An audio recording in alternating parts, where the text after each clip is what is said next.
Ang Pilipinas, isa sa pinakamayaman pagdating sa isang bagay. Mga bagay na tangi ang mata ang nakakakita, ngunit ang puso ang nakakaunawa. Ito ang mga visual arts.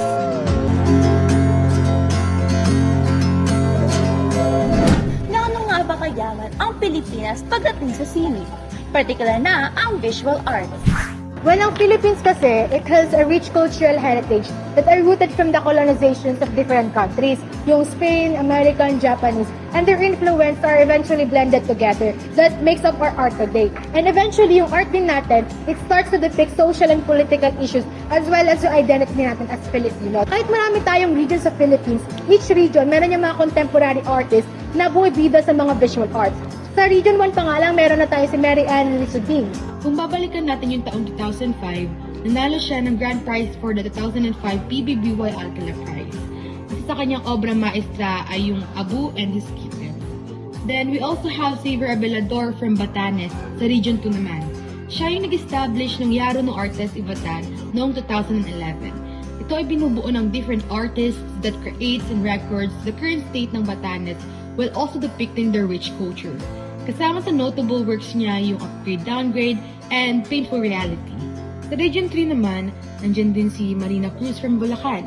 Kilala siya sa pag-paint ng mga garments na sinusuot ng mga kababaihan sa kanilang family. Tulad na lang ng artwork niya na Blemish Rose. In fact, pagdating noong 2008, nakatanggap siya ng Ateneo Art Award in the Philippines dahil sa kanyang embroidered landscape of My Mother's Life, a biography.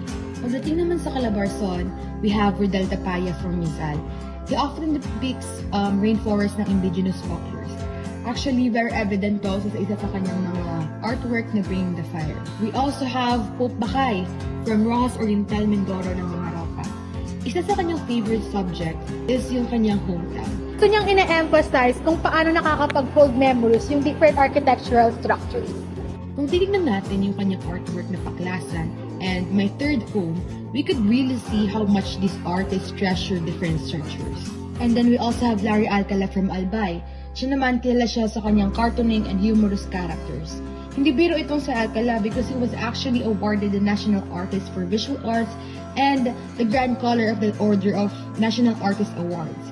Included sa kanyang works are The Maligayang Pasko and The Slice of Life Christmas Shopping. Pagdating sa Region 6, we have Charlie Co. Kilala naman siya sa kanyang pagkakaroon ng strong social realist themes. Ko has pushed the boundaries from traditional arts papunta sa stylized at social realist images sa pamamagitan ng kanyang mga bold brush strokes. Isa sa notable works niya yung Checkmates at Surrealist Scene.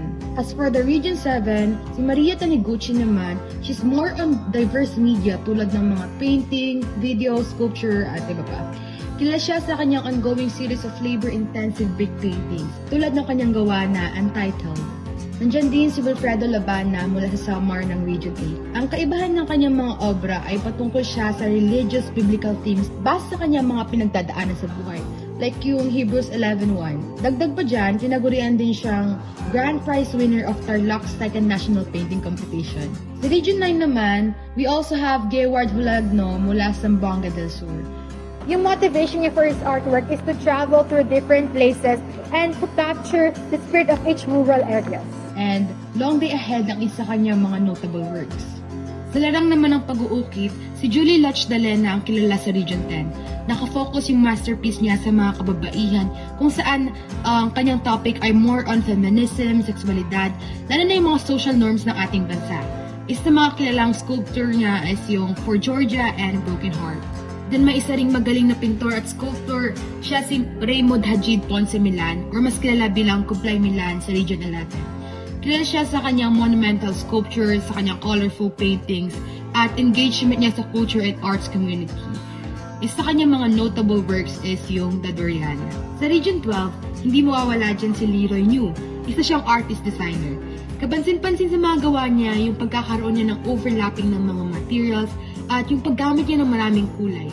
Actually, nakatanggap siya ng maraming gantimpala, tulad ng 2005 Metrobank Art Awards at yung 2009 Ateneo Art Award. In Region 13, we have Jude Agupita. He is actually a visual artist who grew up in Surigao del Sur. Having grown up both next to the sea and mountains, yung artworks niya is mostly nag-focus and inspired from simple life sa kanilang probinsya. And one of his notable work is yung Tunog ng Gitara. Sa BARMM, nandyan si Abdul Mari Imao. Siya yung nagpayaman ng ating natatanging kultura. Mga kultura, pamamagitan ng kanyang obra na sikat, yung Sanay Manok. He is also considered the National Artist for Visual Arts noong 2006. Ang NCR ay hindi rin magpapahuli dahil nandyan sila Nola Garcia and Ronald Ventura. Yung parehong artist na to is nagkamit sila ng iba't ibang karangalan. In fact, si Nona ay nanalo ng grand prize in the Philip Morris ASEAN Art Award at mayroon siyang solo shows sa Singapore na pinamagatang false apparitions. Samantalang si Ronald naman, kilala siya sa kanyang art style na cartoonism and graffiti, like yung art niyang State of Bloom at the Heart. At syempre hindi nagpapahuli yung sining at talento ng mga taga-CIR. Kilala dyan si Amparo Mabanag. Actually, yung kanyang artwork ay hindi lamang tungkol sa pananahi, but it is also a way to tell a story kung paano naging matatag at magmahal ang mga Filipino pagdating sa kanilang mga kinagistang kultura na pinasa ng mga ninuno. Mula Batanes hanggang Hulo, buhay at nangyayari ang obra maestra ng mga Pilipino. Ito si Jessica May Villaseñor at ito ang Sining Atlas. Yeah.